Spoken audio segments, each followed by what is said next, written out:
Ah bon? On m'avait pourtant juré que les éoliennes étaient l'énergie la moins chère du monde. Hervé Macheneau, ancien directeur exécutif d'EDF, remet l'église au milieu du village.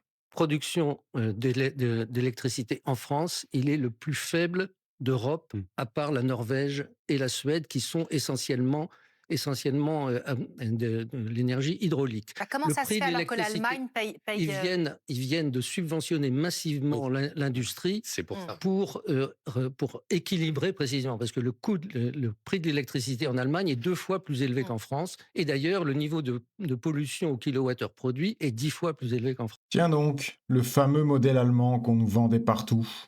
C'est 2 fois plus cher et 10 fois plus polluant que notre nucléaire. Quelle surprise! Mais alors, si on produit pas cher, pourquoi notre facture explose?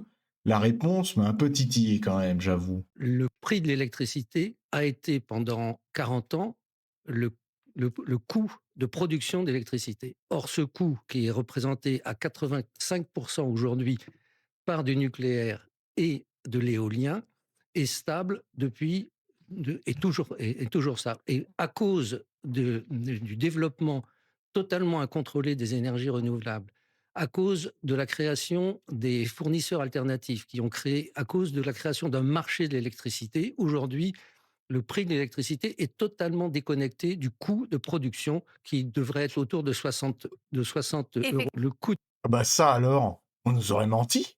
On nous rabâche matin, midi et soir que le vent et le soleil sont gratuits et que les éoliennes vont sauver notre pouvoir d'achat.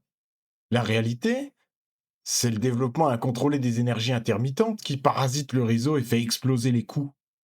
On nous a vendu la concurrence de Bruxelles et les fournisseurs alternatifs pour faire baisser les prix.